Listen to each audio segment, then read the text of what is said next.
വലിയ പ്രയാസങ്ങൾ, അമേരിക്കൻ കപ്പലുകൾ ഇങ്ങോട്ട് നീങ്ങാനൊക്കെ ഇടയായി. ഇപ്പോൾ റഷ്യയും ചൈനയും പറഞ്ഞ് അവരെ ആക്രമിച്ചാൽ ഞങ്ങളും തിരിച്ചാക്രമിക്കുമെന്ന് പറയുവാനിടയായി. അപ്പം ഒരു മൂന്നാം ലോക മഹായുദ്ധത്തിൻ്റെ വക്കിലേക്ക് അടുക്കുകയായിരുന്നു. അനേകർ ദൈവമക്കൾ പ്രാർത്ഥിച്ചു, ഇത് എന്നൊക്കെ മാറിപ്പോയാലും യുദ്ധം ഉണ്ടാകും, ഇതിന് മാറ്റമില്ലാത്ത കാര്യമാണ്. കാരണം പുസ്തകം ആ കാര്യം എല്ലാം കൃത്യമായി നമ്മെ ഓർപ്പിക്കുക. ഇപ്പം നമ്മളിത് പഠിക്കുമ്പോൾ നമ്മൾ വിശുദ്ധിയോടെ വേർപാടോടെ ദൈവത്തോട് അല്പം കൂടെ അടുത്ത് നിൽക്കണം. കാരണം ലോക സംഭവങ്ങൾ അത് നമ്മെ വിളിച്ചറിയിക്കുക. അതുകൊണ്ടാണ് നമ്മൾ ഈ കാര്യങ്ങൾ പഠിക്കുന്നത്. അന്ത്യകാലത്തിൻ്റെ മെയിൻ ലക്ഷണമാണ് മനുഷ്യർ സ്വസ്നേഹികളും ദ്രവ്യാഗ്രഹികളും വമ്പ് പറയുന്നവരും അമ്മയപ്പന്മാരെ അനുസരിക്കാത്തവരും ദൂഷകന്മാരുമായി തീരുന്നൊരു കാലം. ഇതുപോലെ ഒരു കാലം വേറെ ഇല്ല. എല്ലായിടത്തും പ്രശ്നമാണ്. അന്യോന്യം കീഴ്പ്പെടാൻ, അനുസരിപ്പാൻ ഇതിനൊന്നും മനുഷ്യന് മനസ്സില്ല. ഇപ്പം നമ്മുടെ ഇടയിൽ ഈ പല കൺവെൻഷനുകളും അതുപോലെ ആയിരിക്കുക. അന്യോന്യം ബഹുമാനിക്കാനോ കീഴ്പ്പെടാനോ ഒന്നും ഒരു മനസ്സില്ല. യാന്ത്രികമായാണ് പല കൺവെൻഷനുകളും നടക്കുന്നത്. ഹൃദയത്തിൻ്റെ ഉള്ളിൽ നിന്ന് ഒരു സന്തോഷവും അങ്ങനെയുള്ളൊരനുഭവം ഇല്ലാത്തൊരവസ്ഥയിലേക്കാണ് വരുന്നത്. ഇതെല്ലാം എന്താണെന്ന് ചോദിച്ചാൽ സ്തോത്രം, അന്ത്യകാലത്തിൻ്റെ ലക്ഷണമാണ്. അപ്പം അത് നമ്മൾ മനസ്സിലാക്കണം. കർത്താവ് പറഞ്ഞു, ഞാൻ വരുമ്പോൾ വിശ്വാസം കണ്ടെത്തുമോ എന്ന് കർത്താവ് ചോദിക്കുന്നൊരു ചോദ്യമുണ്ട്. അതുപോലത്തെ ഒരു അവസ്ഥയിലേക്കാണ് ഇപ്പോൾ കാര്യങ്ങൾ നീങ്ങുന്നത്. അപ്പോൾ ദൈവത്തെ ഭയപ്പെടുന്ന ദൈവജനം ദൈവത്തോട് അല്പം കൂടെ അടുത്ത് ജീവിക്കേണ്ടത് ആവശ്യമാണ്. അതാണ് ദൈവം നമ്മെക്കുറിച്ച് ആഗ്രഹിക്കുന്നതായ കാര്യം. വെളിപ്പാട് പുസ്തകത്തിലേക്ക് സഹസ്രാബ്ദ വാഴ്ചയെ കുറിച്ച് നാം പഠിക്കുമ്പോൾ സഹസ്രാബ്ദ വാഴ്ചയുടെ സമയത്ത് അതിഭയങ്കരമായ വെളിച്ചത്തിൻ്റെ വർധനവ് വളരെ ഉണ്ടാകും. ഹല്ലേലൂയ. നമ്മൾ സത്യം പറഞ്ഞാൽ ഞാൻ ഈ ഗാലക്സിയുടെ കാര്യമൊക്കെ എന്നും പറയും, കാരണം എനിക്കത് ഭയങ്കര ഇഷ്ടമാണ്. ഇന്ന് ഞാൻ കണ്ടു ഈ ഭൂമിയിലെ ഗ്രഹങ്ങളൊക്കെ ഓരോ കുത്തായിട്ട് നിൽക്കുന്നത്. ഈ ഗാലക്സിയുടെ മൊത്തം പടം എടുക്കുമ്പോൾ ഓരോ ഗ്രഹങ്ങളും വെറും ഒരു ചെറിയ സ്പോട്ട് മാത്രമേ ഉള്ളൂ, ചെറിയ കുത്ത്.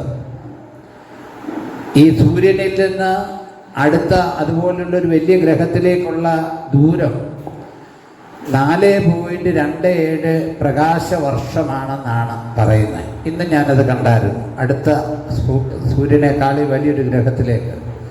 അപ്പോൾ എത്രയോ മൈലുകൾ താണ്ടിയാലാണ് നമ്മൾ ചെല്ലുന്നത്. ഈ റോക്കറ്റ്, അതിവേഗം പോകുന്ന റോക്കറ്റിൽ സഞ്ചരിച്ചാൽ തന്നെ നൂറ്റാണ്ടുകൾ ആ റോക്കറ്റ് സഞ്ചരിച്ചാലേ ഈ അടുത്തൊരു ഗ്രഹത്തിലേക്ക് ചെല്ലുകയുള്ളൂ. നമ്മുടെ സൃഷ്ടിതാവിൻ്റെ വലിപ്പം എന്നറിയാനാണ് ഞാൻ പറഞ്ഞത്. ആ ദൈവത്തെ നമ്മൾ ഭയമില്ലാത്തൊരവസ്ഥ, ആ ദൈവത്തെക്കുറിച്ച് മനസ്സിലാക്കുക. ഇതെല്ലാം കർത്താവ് സൃഷ്ടിച്ചതാണ്. കർത്താവിൻ്റെ ദയ എത്ര വലുതാണെന്ന് നമ്മളൊന്ന് ആലോചിച്ച് നോക്കി. നമ്മൾ ചിന്തിക്കണം, നമ്മുടെ ദേഹത്ത് ഒരു കൊതുക് വന്ന് കടിച്ചാൽ നമ്മളതിനെ കൊല്ലും. ഒരടി പതുക്കെ അടി കൊണ്ട് അപ്പോഴേ അത് ചാവും. അപ്പം നമ്മൾ കാണിക്കുന്ന കുരുത്തക്കേടും കാര്യങ്ങളും ഒക്കെ വെച്ച് നോക്കിയാൽ ദൈവം തമ്പുരാൻ നമ്മളെ ഒരു കൊതുകിനെ അടിക്കുന്ന ലാഘവം പോലും വേണ്ട. നമ്മൾ അത്രയും പോലും ഇല്ല. ആ ഒരു അനുഭവം നമ്മൾ അപ്പം നമ്മുടെ ദൈവം എത്ര വലിയവനാണെന്ന് നമ്മൾ അറിയണം. ആ ദൈവമാണ് നമ്മൾക്ക് വേണ്ടി താണലോകത്തേക്ക് ഇറങ്ങി വന്ന് നമ്മളെ ദൈവത്തോട് നിരപ്പിപ്പാൻ യേശു കർത്താവ് ആ കാര്യങ്ങൾ ചെയ്തത്. അപ്പോൾ അത് കർത്താവിൻ്റെ സ്നേഹം ഒന്ന് മനസ്സിലാക്കണം. മനുഷ്യരോടുള്ള സ്നേഹം ഇത് പറഞ്ഞാൽ നമുക്ക് മനസ്സിലാകത്തില്ല. കർത്താവിൻ്റെ സ്നേഹം, മനുഷ്യരോടുള്ള ആ സ്നേഹം, ആ ദൈവരൂപത്തിലിരിക്കെ ദൈവത്തോടുള്ള സമത്വം മുറുകെ പിടിച്ചു കൊള്ളണമെന്ന് വിചാരിക്കാതെ ദാസരൂപമെടുത്ത് താണലോകത്തേക്ക് ഇറങ്ങി വന്നു. തന്നെത്താൻ താഴ്ത്തി, ക്രൂശിലെ മരണത്തോളം തന്നെത്താൻ താഴ്ത്തി. അതുകൊണ്ടാണ് നമുക്ക് രക്ഷ പ്രാപിപ്പാൻ ഇടയായത്. നമ്മൾ ശ്രദ്ധിക്കുക, ആ കർത്താവിൻ്റെ സ്നേഹം. അതുകൊണ്ട് ജീവിക്കുന്ന നാളുകൾ കർത്താവിനായി നാം ജീവിക്കണം.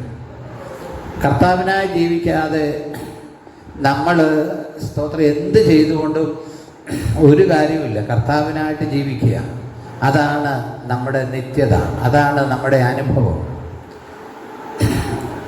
ലോകത്തിൽ ആർക്കും ആരോടും ഒരു കടപ്പാടില്ല കേട്ടോ. നിങ്ങൾ വിചാരിക്കരുത് ആർക്കെങ്കിലും ആരോടെങ്കിലും ഒരു കടപ്പാടുണ്ടെന്ന്. ഒരു കടപ്പാടുമില്ല.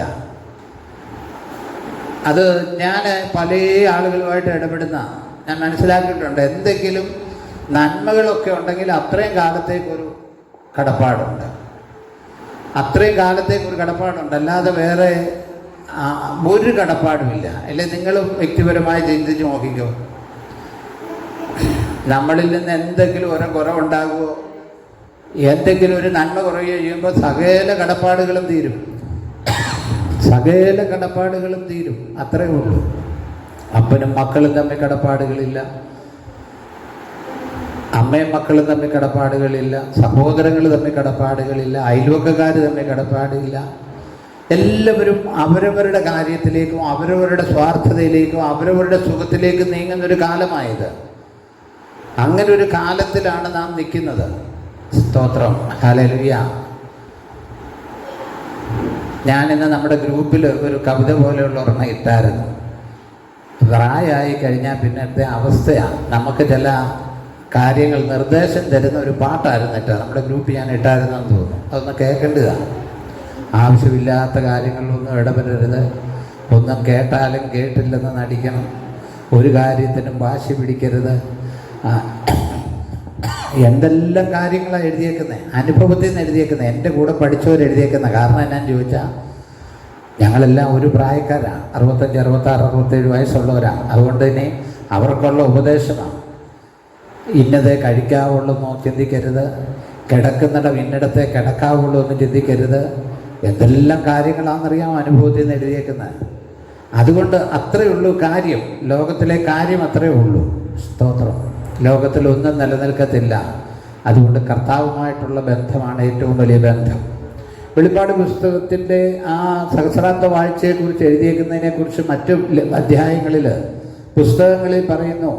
സ്തോത്രം, വെളിച്ചവർദ്ധനമുണ്ടാകും. യെശയ്യാ പ്രവാചകന്റെ പുസ്തകം 4-ാം അധ്യായം അതിൻ്റെ 5-ാമത്തെ വാക്യം എന്ന് വായിക്കാം. യെശയ്യാ പ്രവാചകന്റെ പുസ്തകം 4-ാം അധ്യായം. യഹോവ സീയോൻ പർവ്വതത്തിലെ സകല വാസസ്ഥലങ്ങളിന്മേലും അതിലെ സഭായോഗങ്ങളിന്മേലും പകലിനൊരു മേഘവും പുകയും രാത്രിക്ക് അഗ്നിജ്വാലയുടെ പ്രകാശവും സൃഷ്ടിക്കും. സ്തോത്രം. രാത്രിക്ക് തേജസ് വർദ്ധിക്കാൻ പോവുക. രാത്രിയിൽ വരെ അഗ്നിജ്വാലയാണ്, തേജസ്സാണ്. പകലിനൊരു മേഘം, അതിൻ്റേതായ അനുഭവം, ഒരു പ്രത്യേക അനുഭവം ആ രാത്രിയിൽ. ഹല്ലേലൂയ. രാത്രിയെ ഭയപ്പെട്ടിട്ടുള്ളവർ എത്ര പേരുണ്ട്? നമ്മളൊന്നും ഒരുമാതിരി പ്രായമായി കഴിഞ്ഞാൽ പിന്നെ രാത്രിയെ ഭയപ്പെട്ടിട്ടില്ല. നമ്മുടെ ചെറുപ്പത്തിലൊക്കെ ഞങ്ങളൊക്കെ സന്ധ്യയ്ക്കാണ് കടകളിൽ പോകുന്നത്. വെളിച്ചവും വെട്ടമൊന്നുമില്ല. ചില വീടുകളിൽ ടോർച്ചുണ്ട്, ചിലയിടത്ത് അതുമില്ല. വഴിയിൽ ചെറിയ ബൾബ് 40-ൻ്റെയൊക്കെ ഇട്ടേക്കും. അപ്പോൾ അവിടുത്തെ അന്ധകാരമെന്ന് പറയുന്ന ഒരു ഭയം ഞാൻ ഇപ്പോഴും ഓർക്കുന്നുണ്ട്. അന്ധകാരമാണ്. ഇന്നത്തെ പോലത്തെ ടാറിട്ട വഴിയൊന്നുമല്ല. ഇപ്പം രാത്രിയാകുമ്പോഴുള്ള ആ ഭയം. എന്നാൽ സഹസ്രാബ്ദത്തിലേക്ക് വരുമ്പോഴത്തേക്ക് രാത്രിയിൽ എന്താണ്? തീ മതിൽ പോലത്തെ അനുഭവം. സ്തോത്രം. പ്രകാശത്തിൻ്റെ അനുഭവം. സ്തോത്രം. എല്ലാ അവസ്ഥകളും മാറുക കേട്ടോ. ഹല്ലേലൂയ.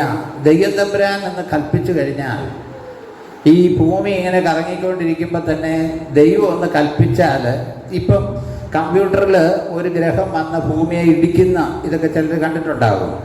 ഇടിക്കുന്നത് ഞാൻ കണ്ടിട്ടുണ്ട്. ഇതൊക്കെ സംഭവിക്കാം. കാരണം ഭൂമി ഇരുണ്ടു പോകുന്ന അനുഭവമുണ്ട്. കിടുകിടുക്കിടുന്നുണ്ട്. കമ്പ്യൂട്ടറിൽ അവർ AI രീതിയിൽ ഇടുന്നതാണ്. അതങ്ങ് വന്നിടിച്ചു കഴിഞ്ഞാൽ ഒരു പന്തിനെ വന്ന് ഇടിക്കുന്ന പോലെയാണ്. തകർന്ന് തരിപ്പണമായി പോവുകയാണ്. നമ്മളൊന്ന് ചിന്തിച്ച്. സ്തോത്രം. എന്നാൽ സഹസ്രാബ്ദത്തിലേക്ക് വരുമ്പോൾ ദൈവം പ്രത്യേക അനുഭവം. യെശയ്യാ പ്രവാചകന്റെ പുസ്തകം 30-ാം അധ്യായം 26-ാമത്തെ വാക്യം കൂടെ വായിച്ച്. യെശയ്യാ പ്രവാചകന്റെ പുസ്തകം 30-ാം അധ്യായം 26-ാമത്തെ വാക്യം. തന്റെ ജനത്തിന്റെ മുറിവ് കെട്ടുകയും അവരുടെ അടിപ്പിണർ പൊറുപ്പിക്കുകയും ചെയ്യുന്ന നാളിൽ പ്രൈസ് ലോർഡ്. യഹോവ ഒന്നാമതായിട്ട് തൻ്റെ ജനത്തിൻ്റെ മുറിവ് എന്ത് ചെയ്യും? കെട്ടും. ജനങ്ങൾക്കെല്ലാം മുറിവുണ്ട് പ്രിയമുള്ളവരെ. മുറിവില്ലാത്തവർ ആരാ ഉള്ളത്? നമുക്ക് മുറിവില്ലാത്തവർ, വേദനയില്ലാത്തവരാരാ ഉള്ളത്? ആരെ നോക്കിയാലും അവർക്ക് വേദനയുണ്ട്, മാനസിക ബുദ്ധിമുട്ടുണ്ട്, മാനസികമായ വേദനയുണ്ട്, ശാരീരികമായ ബുദ്ധിമുട്ടുണ്ട്. സ്തോത്രം. പുറത്തു പറയാൻ വയ്യാത്തതാണ് ബുദ്ധിമുട്ടുകളുണ്ട്. ജനത്തിന് മുറിവുണ്ട്. സ്തോത്രം. ഈ മുറിവ് കെട്ടാൻ കഴിയുന്നവൻ ഒരുവൻ നമ്മുടെ കർത്താവ് മാത്രമേ ഉള്ളൂ. മുറിവ് കെട്ടാൻ കഴിയുള്ള ഒരുത്തൻ നമ്മുടെ കർത്താവ് മാത്രമേ ഉള്ളൂ. അവന് മാത്രമേ നമ്മുടെ മുറിവ് കെട്ടാൻ പറ്റത്തുള്ളൂ. സ്തോത്രം. മുറിവ് കെട്ടണമെങ്കിൽ കർത്താവ് വേണം. അവൻ മുറിവ് കെട്ടും. സ്തോത്രം. Hallelujah, hallelujah. അവൻ മുറിവ് കെട്ടും. സ്തോത്രം. ഹല്ലേലൂയ. ദൈവം വിചാരിച്ചാൽ മുറിവ് കെട്ടരുത്. ഹല്ലേലൂയ. നമ്മുടെ മണ്ണത്തൂര് പണ്ട് ശുശ്രൂഷിച്ചൊരു പാസ്റ്റർ ഉണ്ടായിരുന്നു. അദ്ദേഹത്തിൻ്റെ മകള് ഒരാൾ വിദേശ രാജ്യത്ത് കിടന്ന് മരിച്ചു. കോവിഡ് പോലത്തെ എന്തോ രോഗമായിരുന്നു, മരിച്ചു. അപ്പോൾ ആ ഒരു പാസ്റ്റർ, അദ്ദേഹത്തെ ഞാൻ കണ്ടിട്ടുണ്ട്, നമ്മുടെ സെൻറ്ററിലിരുന്ന ആ പാസ്റ്റർ. അപ്പം ആ മനുഷ്യൻ്റെ വേദന ഞാൻ ചിന്തിച്ചു. സ്വന്തം മകള് വിദേശത്ത് കിടന്ന് മരിക്കുക, കുടുംബത്തിന് ആശ്രയമായിരിക്കുമ്പോൾ ആ മരിക്കുന്ന പിതാവിൻ്റെ വേദന. അത് കഴിഞ്ഞ് കുറച്ച് നാൾ കഴിഞ്ഞപ്പോഴാണ് അദ്ദേഹത്തിൻ്റെ മകള് പഞ്ചാബിൽ ഒക്കെ ഉണ്ടായിരുന്ന പഠിച്ചുകൊണ്ടിരുന്നൊരു കൊച്ചാണ്. ആ കൊച്ച് നല്ല ആത്മീയമായി നല്ല നിലവാരത്തിൽ നിൽക്കുന്ന കൊച്ചാണ്. ആ കൊച്ചിൻ്റെ ഭർത്താവ് മരിച്ചു. ഞാൻ ഓർത്ത് ആ വീട്ടിലെ ആ പിതാവിൻ്റെ വിഷമം.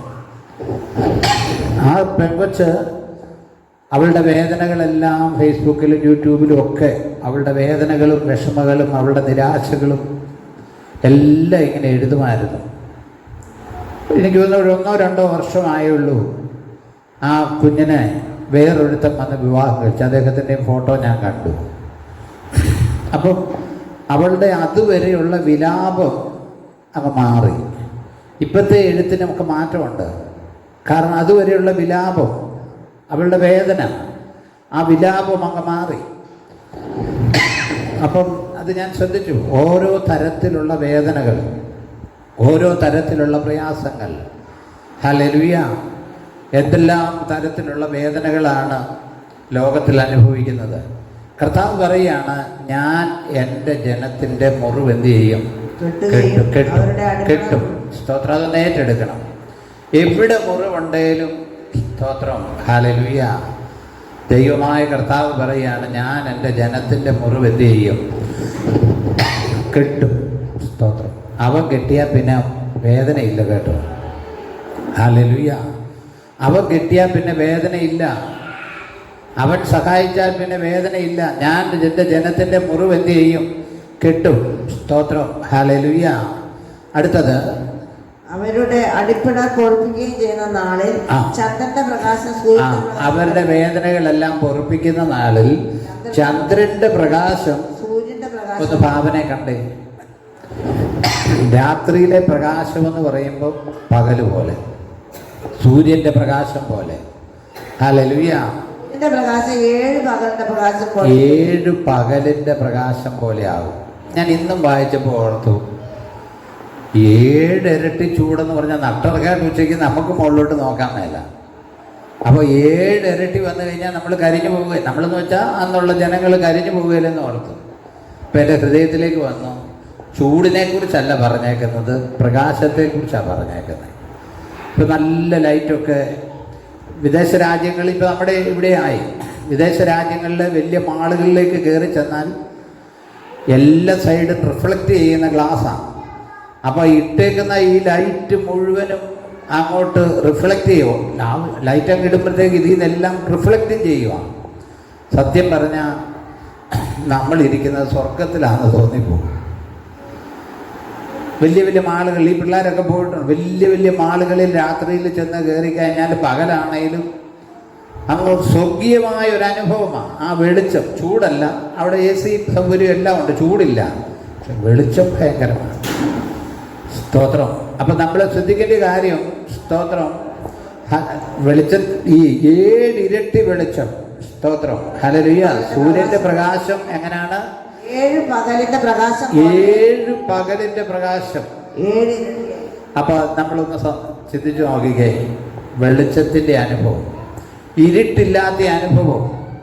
സഹസ്രാബ്ദത്തിലേക്ക് വന്നു കഴിയുമ്പോൾ ദൈവമായ കർത്താവാണ് അവിടെ പ്രകാശിക്കുന്നത്. അങ്ങനെ എഴുതിയിരിക്കുകയാണ്, സൂര്യന്റെ പ്രകാശം 7 പകലിന്റെ പ്രകാശം 7 ഇരട്ടി. അപ്പൊ എന്തൊരു സന്തോഷമാണെന്ന് ആലോചിച്ച് നോക്കിയേ. എല്ലാ അന്ധകാരങ്ങളും മാറുകയാണ്. സ്തോത്രം. നമ്മൾ നേരത്തെ ചിന്തിച്ചായിരുന്നു, നമ്മുടെ വൃക്ഷങ്ങളെല്ലാം ഫലം തരുവാണ്. വൃക്ഷങ്ങളെല്ലാം ഫലം തരിക എന്ന് പറഞ്ഞാലത്തെ അനുഭവം എന്തനുഭവമാണെന്നറിയാമോ? നമ്മുടെ വൃക്ഷങ്ങളൊക്കെ ഫലം തരിക എന്ന് പറയുന്ന അനുഭവം. സ്തോത്രം. ഹല്ലേലൂയ. ശ്രദ്ധിക്കണേ. സ്തോത്രം. നമ്മുടെ വൃക്ഷങ്ങൾ ഫലം തരിക എന്ന് പറഞ്ഞാൽ, എനിക്ക് റബ്ബറിനോട് ഇഷ്ടമുള്ള ഒരാളാണ്.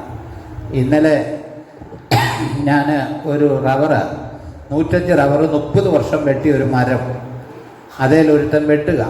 അപ്പോൾ ഒരുത്തൻ വെട്ടിയിട്ട് ആ മരത്തിൻ്റെ പ്രത്യേകത കാണിക്കുക. മുഴുവൻ കുമ്പും കൂടി ആയിരുന്നു. ഹൈറേഞ്ചിലെ റോഡ് പോലാണ് ഇപ്പോഴും വെട്ടിയേക്കുന്നത്.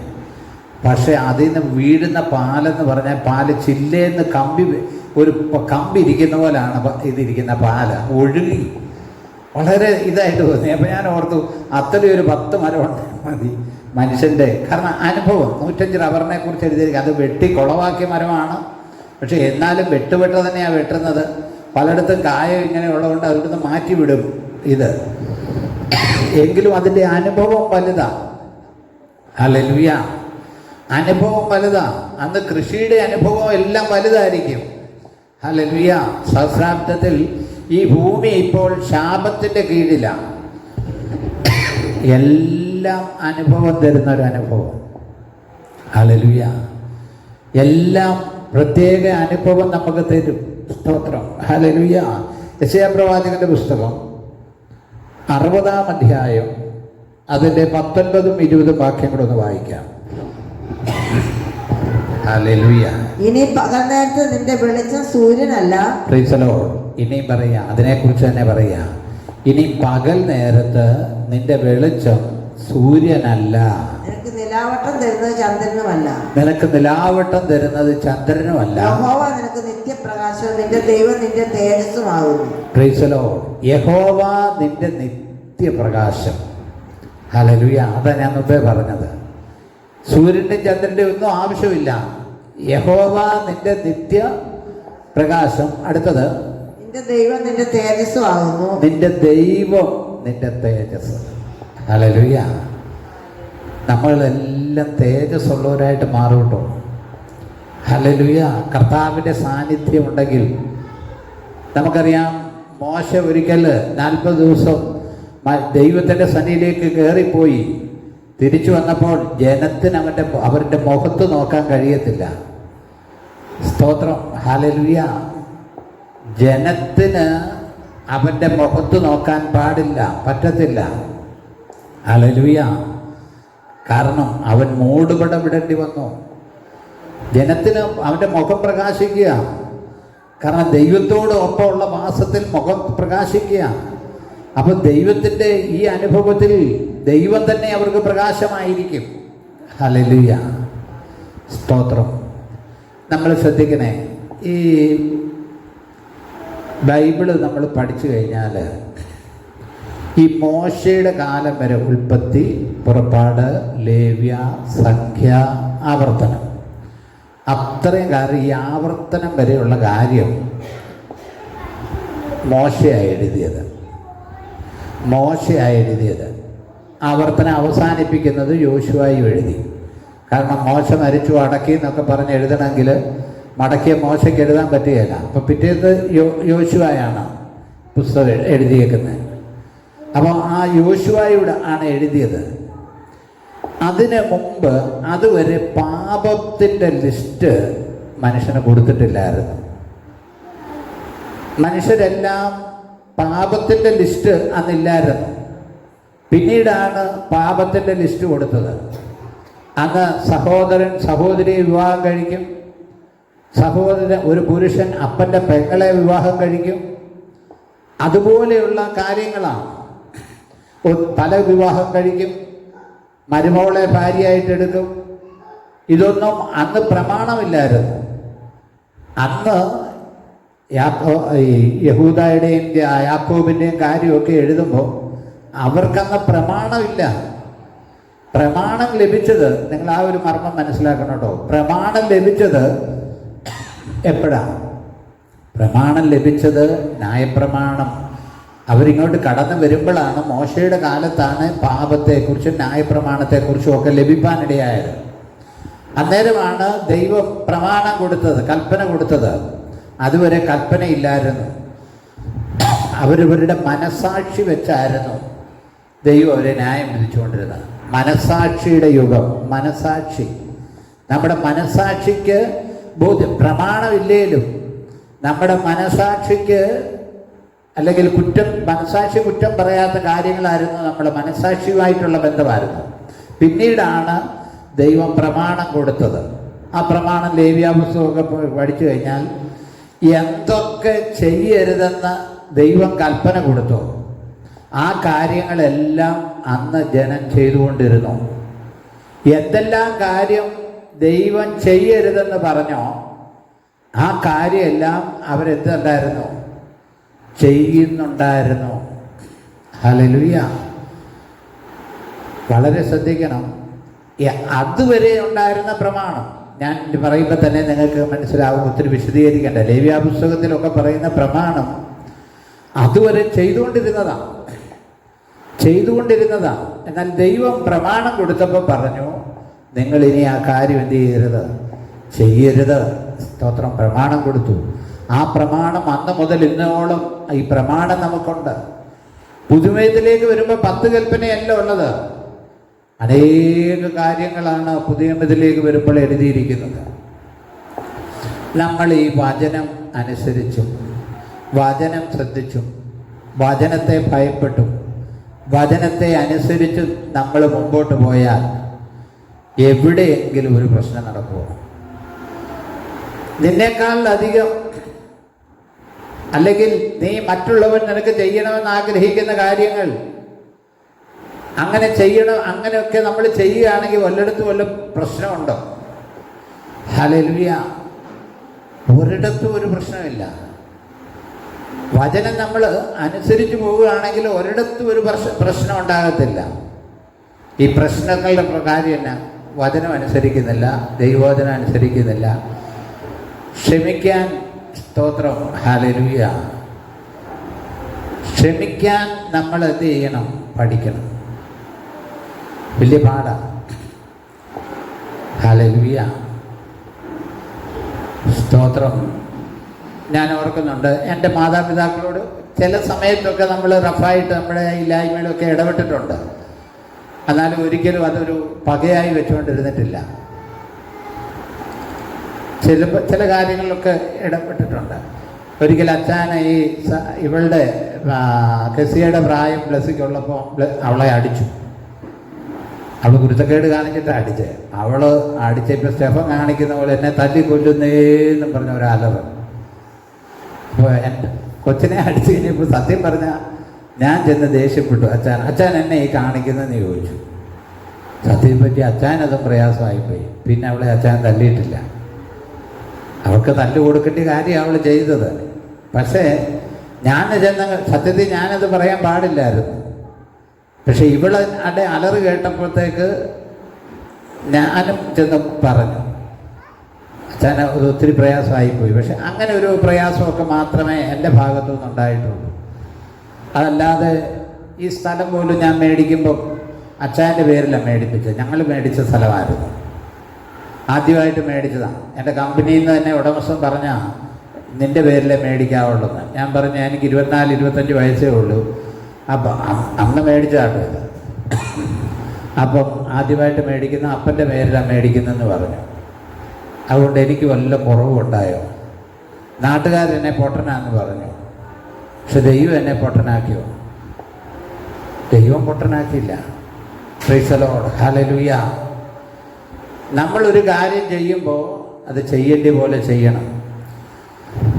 ഹല്ലേലൂയ. അപ്പോൾ ഈ വചനമെല്ലാം എന്ത് ചെയ്യണം? അനുസരിച്ച് നമ്മൾ മുമ്പോട്ട് പോകണം. സക്കറിയ പ്രവാചകന്റെ പുസ്തകം 2-ാം അധ്യായം അതിൻ്റെ 5-ാമത്തെ വാക്യം ഒന്ന് വായിക്കാം.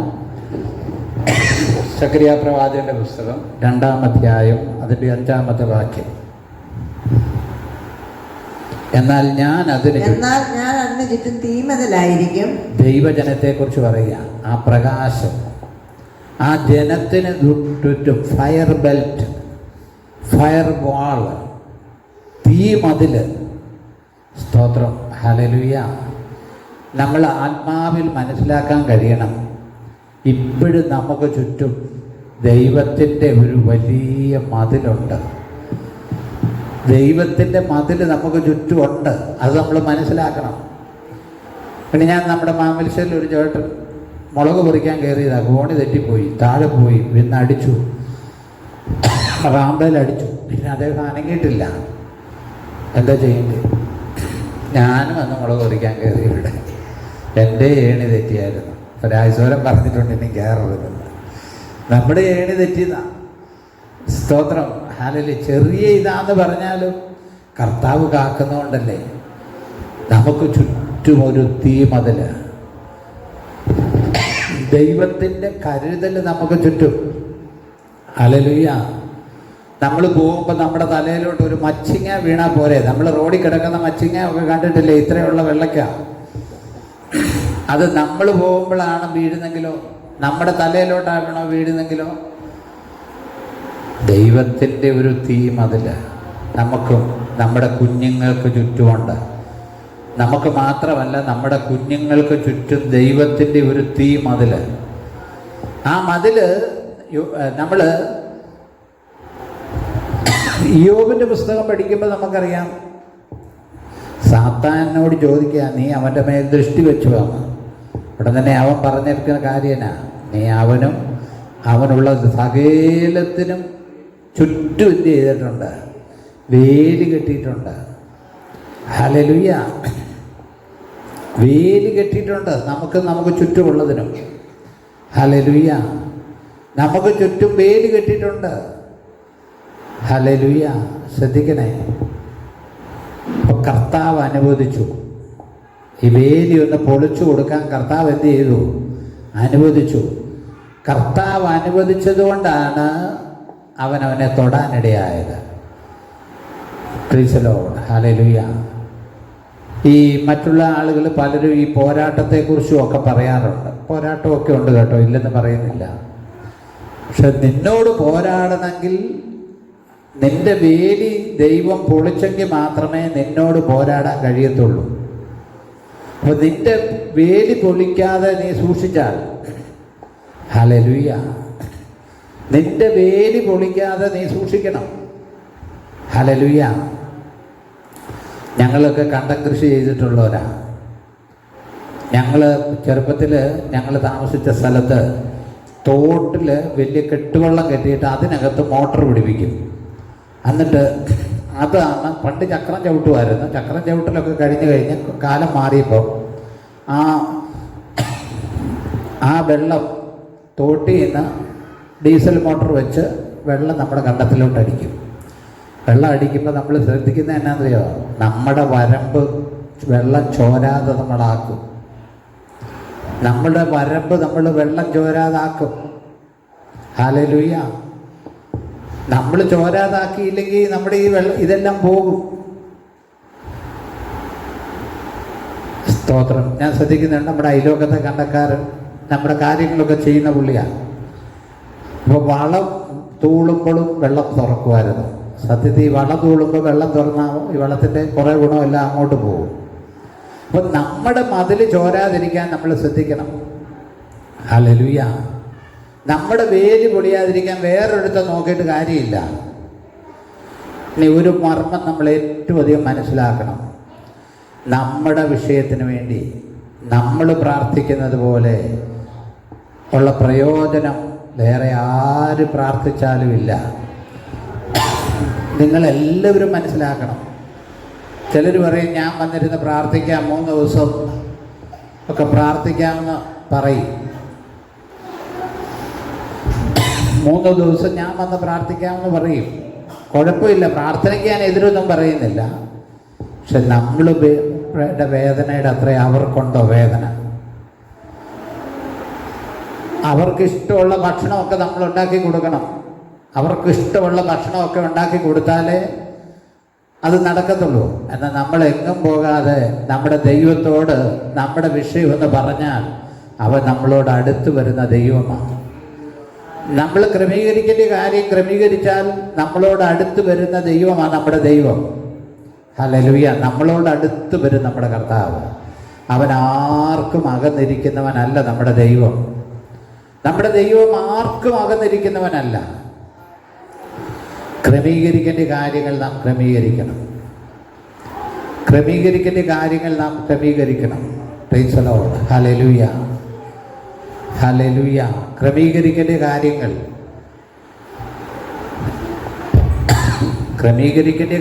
ക്രമീകരിക്കാതെ നമ്മൾ എന്ത് ചെയ്തിട്ടും ഒരു കാര്യമില്ല കേട്ടോ. നമുക്ക് എവിടെയെങ്കിലും ഇന്ന് ക്ഷമ പറയണമെങ്കിൽ ക്ഷമ പറയണം കേട്ടോ. അതിനകത്ത് വലിയ പ്രശ്നമൊന്നുമില്ല. ചിലർ പറയത്തുമില്ല, ചിലർ പറഞ്ഞാലോട്ട് അംഗീകരിക്കത്തുമില്ല. ചിലർ പറയത്തുമില്ല, പറഞ്ഞാലോട്ട് അംഗീകരിക്കത്തുമില്ല. ചിലർ അന്യോന്യം നമ്മുടെ ജീവിതത്തിൽ സോറി പറയുന്നത് നമ്മളുമൊക്കെ പറഞ്ഞിട്ടുണ്ട്. സ്തോത്രം. ഹല്ലേലൂയ. പഴയ ആളുകൾ ഒരു പഴഞ്ചൊല്ല് പറയായിരുന്നു, ക്ഷമ എന്ന് പറയുന്നത് ആട്ടുചൂപ്പിൻ്റെ പ്രയോജനം ചെയ്യുമെന്ന്. ക്ഷമ എന്ന് പറയുന്നത് കേട്ടിട്ടുണ്ട്. ക്ഷമ എന്ന് പറയുന്നത് ആട്ടിൻ സൂപ്പിൻ്റെ പ്രയോജനം ചെയ്യുക. ചിലർ പറയും പാസ്റ്റർ ആട്ടിൻ സൂപ്പ് കഴിച്ചോ, ഞങ്ങൾ കഴിക്കുന്നില്ലെന്ന് പറയും. Price the Lord. സ്തോത്രം. ഹല്ലേലൂയ. നമ്മുടെ ഈ യാത്രയിൽ എത്രയോ സ്ഥലത്ത് വെച്ച് നമുക്ക് വഴക്കുണ്ടാക്കാവുന്ന സാഹചര്യങ്ങൾ ഉണ്ടായിട്ടുണ്ട്. ചിലപ്പോൾ നമ്മളുമൊക്കെ ചിലപ്പോൾ പറയും, കല്യാണത്തിന് നമ്മൾ പോയി ഇരിക്കും, അവർ ചോറും വിളമ്പുകയല്ല, നമ്മൾ നോക്കിയിരിക്കുമ്പോൾ ഞാനും ചോദിച്ചിട്ടുണ്ട്, ഇവിടെ ഇരിക്കാൻ തുടങ്ങിയിട്ട് കുറേ നേരമായിരുന്നു. അപ്പം ഞാൻ പറഞ്ഞ ചില സന്ദർഭങ്ങളിൽ നമ്മളങ്ങനെ പറഞ്ഞു പോകും. സ്തോത്രം. ഹല്ലേലൂയ. നമ്മൾ ശ്രദ്ധിക്കണമേ. നമ്മൾ ക്ഷമിക്കേണ്ട അടുത്ത് നമ്മൾ ക്ഷമിക്കണം. നമ്മുടെ നാവിന് നമ്മളൊരു കടിഞ്ഞാണിടണം. നാവ് കൊണ്ട് നമുക്ക് ജയിക്കാൻ പറ്റത്തില്ല കേട്ടോ. നാവ് കൊണ്ട് നമുക്ക് ജയിക്കാൻ പറ്റത്തില്ല. ഞാൻ പേരെടുത്ത് പറയുന്നില്ല. നമ്മളോട് സുവിശേഷം പറഞ്ഞ് ചെല്ലുമ്പോൾ നാവ് കൊണ്ട് ജയിച്ച അനേക ആളുകളുണ്ട്. നാവ് കൊണ്ട് ജയിച്ച് നമ്മളെ പേടിപ്പിക്കാൻ വരുന്ന ആളുകൾ പലരുണ്ട്. പക്ഷെ ഇപ്പോൾ ചില അങ്ങനെയുള്ള ആളുകൾ, ഞാൻ പേരൊന്നും എടുത്ത് പറയുന്നില്ല, നമ്മൾ ചെന്ന് കണ്ടാൽ അവരുടെ ദയനീയാവസ്ഥ.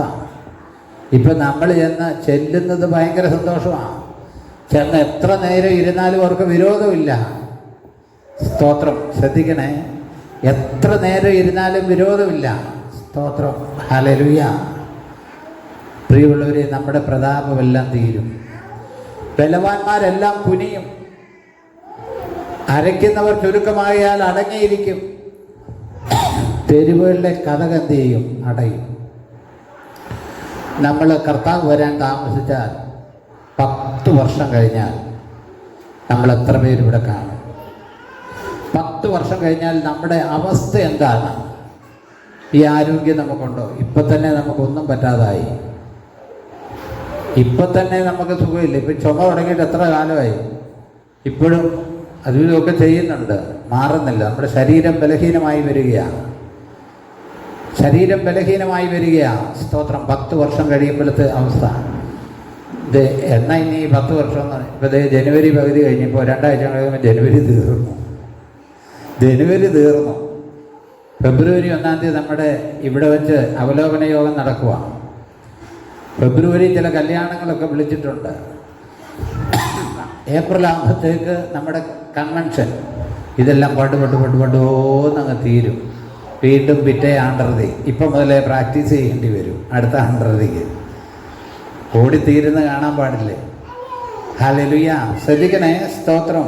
അതുകൊണ്ട് സഖരിയാവ് 2:5 വായിച്ച്, ഞാൻ എന്നാൽ ഞാൻ അതിന് ചുറ്റും തീമതിലായിരിക്കും, ഞാൻ അതിന്റെ നടുവിൽ മഹത്വമായിരിക്കും. ഞാൻ അതിൻ്റെ നടുവിൽ മഹത്വമായിരിക്കും.